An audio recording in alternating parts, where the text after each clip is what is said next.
Don't skip. Freedom is the only worthy goal in life. It is won by disregarding things that lie beyond our control. Epictetus. There are days when you may feel like a small leaf tossed about in the storms of life, shaken, uncertain, exhausted by the burdens of work, music, family pressures, silent failures no one knows, or the lingering loneliness that stretches out in the silence.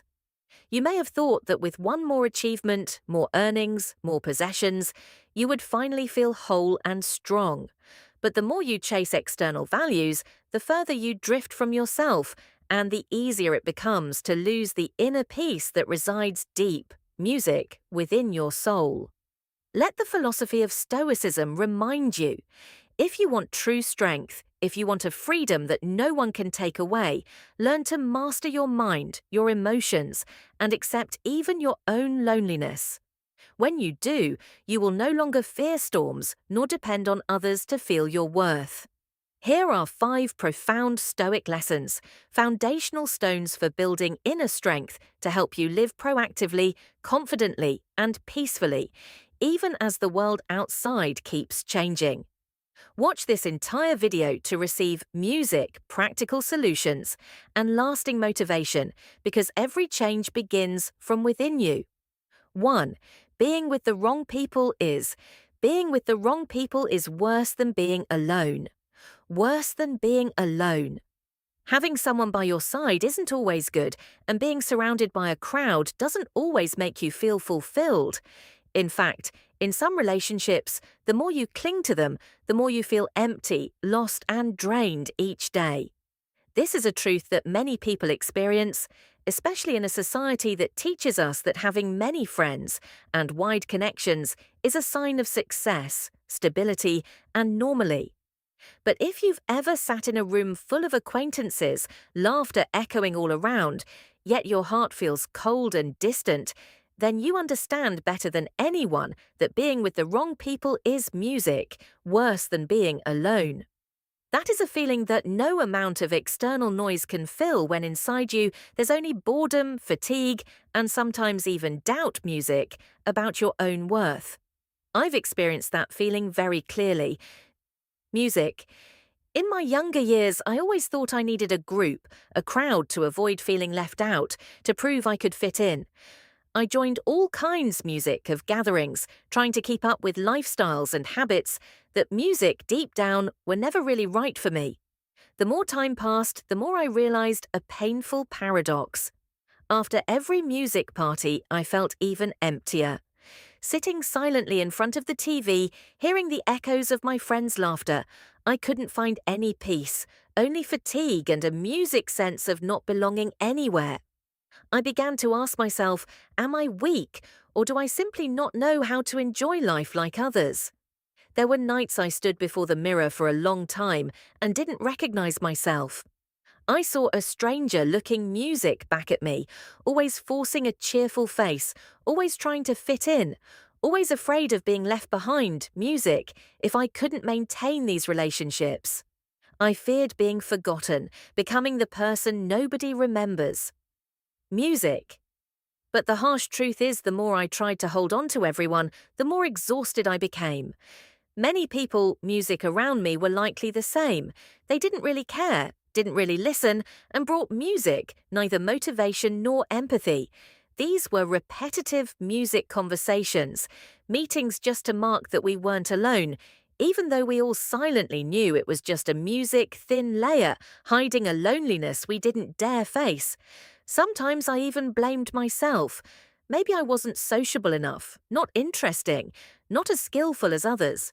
Because of that, I kept clinging to relationships I should have let go of long ago, just because I was afraid of loneliness. But the longer I stayed, the clearer I saw. Being with people who aren't right, who are negative, who don't respect me, is no different than tying a heavy stone to my feet. Every day became heavier, more tiring, and my confidence in myself gradually faded. The Stoic philosopher Seneca once said, "Associate with those who will make music a better man of you." This lesson may sound obvious, but if you've ever had to music let go of once close relationships, you'll know how difficult it is to choose peace. Sometimes you have to accept walking alone, at least for a while. And music was precisely during those months alone that I truly listened to myself. I dared to face old wounds, desires that had been buried under the pressure to fit in. I began to distinguish more clearly who really brings me energy, growth, empathy, and peace, and who is just a cloud dragging me down, blurring the path of music growth I wanted to take. I didn't change everything at once. I started with the smallest things. I actively, music, declined meaningless invitations, stopped going to togetherings that were just for idle talk, comparison, or gossip. I gave myself more time, working out regularly, reading in quiet, sitting silently, reflecting on my day without music, needing to share or prove anything to anyone. At first, that silence was frightening. I once thought loneliness was punishment, a sign of failure, something to avoid at all costs. But gradually I discovered music a very different truth. In silence, I understood my value better. I knew who I wanted to keep, who music wanted to let go. And most importantly, I learned to respect my true feelings without music, hiding them, without fearing judgment or misunderstanding. That was also when I realized true peace is much less expensive than paying with your health, time, energy, music, and self-respect just to maintain a group of unsuitable music friends. When you're brave enough to be alone, calm enough to observe and reflect, you realize something vital. Loneliness does not kill you. It only kills music off things no longer worthy of being in your life. You no longer need to chase crowds, no longer see yourself as weak just because you live more quietly for a time. On the contrary, you become stronger, clearer, and understand what you need and what you deserve. Maybe you've also been through that feeling. The haunting fear of being alone, of losing your connection to the community, of getting lost with no one beside you. That fear is very human. But try pausing and asking yourself honestly, do the relationships you keep actually make you better or just slow you down? Do they respect your values? Do they help you grow or just tire you out, make you doubt yourself, and force you to keep up just to exist? Sometimes just a little courage to let go will open a door to peace you never dared step through before.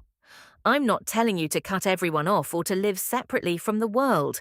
But what I've learned and want to share with you is that you should only keep relationships that truly deserve it.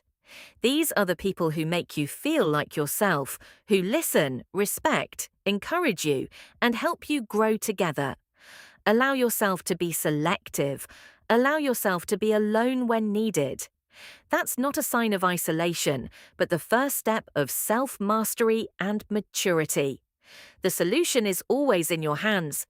It's the courage to look back, to face the truth, to say no to things that no longer fit, and to trust that you deserve quality relationships, even if there are fewer of them.